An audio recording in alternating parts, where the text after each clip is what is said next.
Un endroit où l'argent n'a aucune importance. Il s'appelle le bout du monde et pas besoin de faire des milliers de kilomètres. Vous le trouverez en Haute-Savoie face au cirque du fer à cheval. Un paysage d'évasion auquel la neige et l'hiver donnent toujours un supplément d'âme. Christophe Abel et Marine Der. Le sentiment d'être tout petit au cœur de cette arène de falaises calcaires. Le cirque du fer à cheval, dans la vallée du Gifre, en Haute-Savoie, est l'un des plus grands d'Europe. L'endroit est d'une beauté incomparable et troublant lorsque les cascades gelées se décrochent de la roche et craquent sous les rayons du soleil.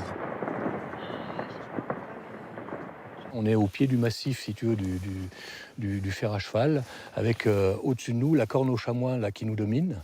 On n'est pas très haut en altitude, hein. On se trouve ici à peine à 1000 mètres. Fabrice Antoine est l'un des gardiens de cet immense amphithéâtre, classé réserve naturelle, refuge d'un grand nombre d'espèces. Hier, il y avait quelques chamois qui pâturaient dans le coin, on va regarder s'ils sont toujours là. Ces parois abruptes culminent à 3000 mètres d'altitude. Certaines exposées au soleil sont idéales pour les chamois. Donc là, il y en a 3 qui sont en train de pâturer. Donc ça doit être une femelle avec ou une autre femelle. Hein. Donc il y a 3 chamois ensemble qui sont en train de casser la croûte dans les pentes d'herbe là-bas. Depuis 30 ans, il les observe et les compte. En tout, plus de 160 espèces recensées, telles que le chamois, le bouquetin et plus récemment, le cerf. Il y avait un animal juste là, en face de nous. Là, j'ai pas eu le temps de voir. Je pense que c'est un cerf, c'était assez gros. Et il s'est enfilé dans le milieu forestier là-dessus. Là.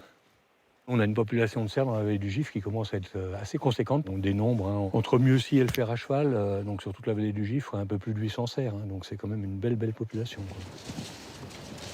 En quête de quiétude et de grands espaces, cette famille s'est offert une randonnée sur les traces de cette faune sauvage. Donc là, c'est sûr et certain, il n'y a pas de doute, ça c'est un renard qui est passé là. Quoi. Pour ne rien rater, Mathias, photographe naturaliste, les accompagne.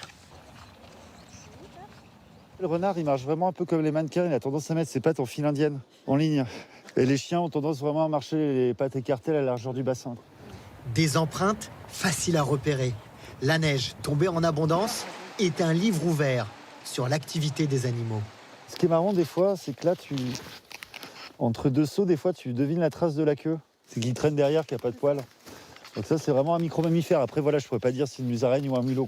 C'est différent du ski alpin. Là, on découvre vraiment la montagne. Enfin, c'est apaisant, c'est calme, on profite, quoi. Il faut aussi penser à relever la tête pour ne pas manquer les mouflons et les chamois. Ah, ça y est, c'est mis de profil. Si vous venez l'été, le chamois sera couleur chamois, donc un peu la couleur de la vieille herbe, marron clair, beige foncé. Et l'hiver, comme tu vois, il est devenu tout noir. Ça, c'est une adaptation au froid. C'est-à-dire que plus vous êtes de couleur sombre, plus vous allez récupérer la chaleur du soleil, donc économiser de l'énergie pour lutter justement contre le froid. Quoi. Ah, il nous regarde. Les bovidés ne cherchent pas à se cacher. Dans ces montagnes escarpées, ils sont plus rapides que leur principal prédateur, le loup. Pour observer cette nature, il faut savoir prendre son temps.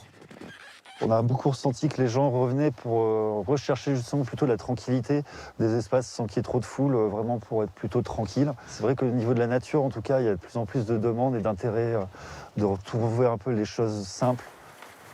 Dans ces sites préservés, cette nature qui semble figée par le froid offre chaque jour un nouveau spectacle pour ceux qui savent observer.